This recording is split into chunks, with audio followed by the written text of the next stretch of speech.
some places on Earth, they aren't measured by what we have achieved there, but by what we have chosen not to. Mount Kailash is one such place. It's a paradox, a mountain that holds immense power precisely because it has never been climbed. So this brings us to a simple but really profound question.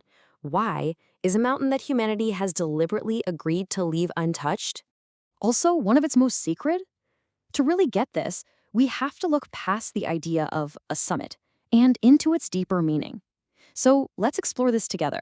At 6,638 meters, Kailash is actually pretty modest, especially when you put it next to its towering Himalayan neighbors.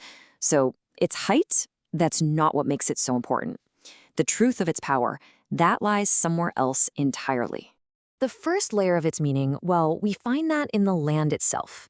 You see, Kailash isn't just a peak. It is the very center of a vast sacred system, a true world axis. Right there, next to the mountain, you have two great lakes. There's Manasarovar, a freshwater lake. It's a symbol of purity, of life. And then there's Rekshastal, a saline lake, representing austerity, maybe even severity. This duality of light and shadow, of life and its harshest parts, it all sits right at the foot of the mountain.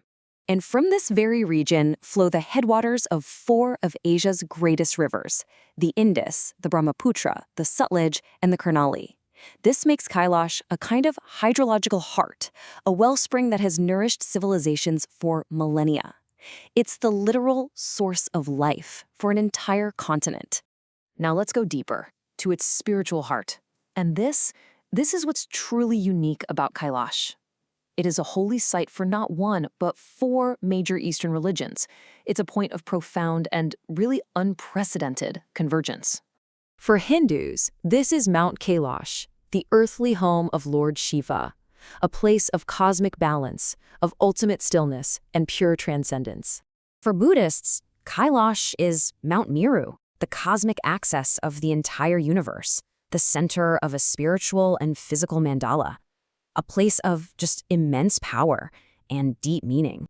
In Jainism, this is the mountain where their first great spiritual teacher, Rishabhanatha, attained liberation, or moksha. It's a symbol of the ultimate release from the cycle of rebirth.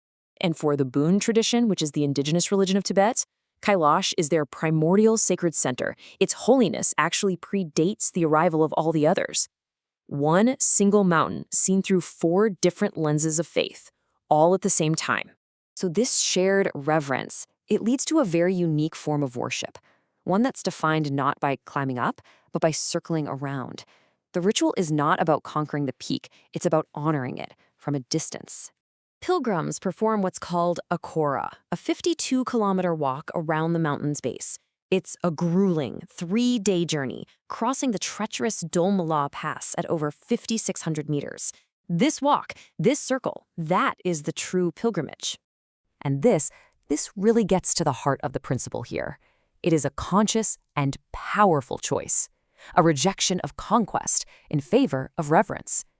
The summit of the mountain is considered inviolable. But of course, this ancient site, it doesn't exist in a vacuum.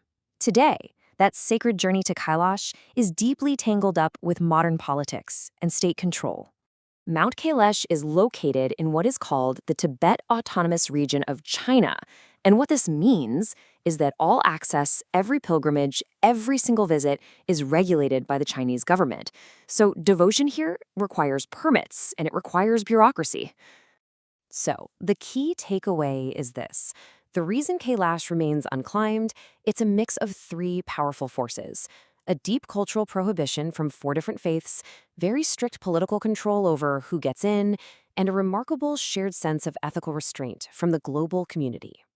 And because of all this, the pilgrimage itself has become a political tool.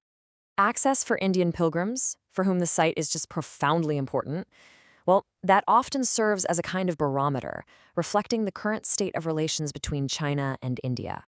To really get what makes Kailash so unique, it helps to compare it with another, much more famous mountain. And this comparison, it reveals two fundamentally different human philosophies. On one side, you have Mount Everest. Its whole ethos is conquest and achievement. The main ritual is getting to the summit. The norm is to climb. And on the other side, there's Kailash. Its ethos is reverence and humility. The ritual is walking around it, and the cultural norm is to not climb. This really says it all perfectly. Everest is a test of human limits, what we can do. Kailash is a test of human restraint, what we choose not to do. So, in the end, what does an unconquered peak really mean in our modern world? What's its ultimate message for us? It forces us to ask a totally different kind of question. What is the true measure of a place, of a mountain? Is it just its height? Kailash, it suggests another answer. The true value isn't found in physical height, but in spiritual meaning. And maybe most powerfully of all, in the wisdom of human restraint.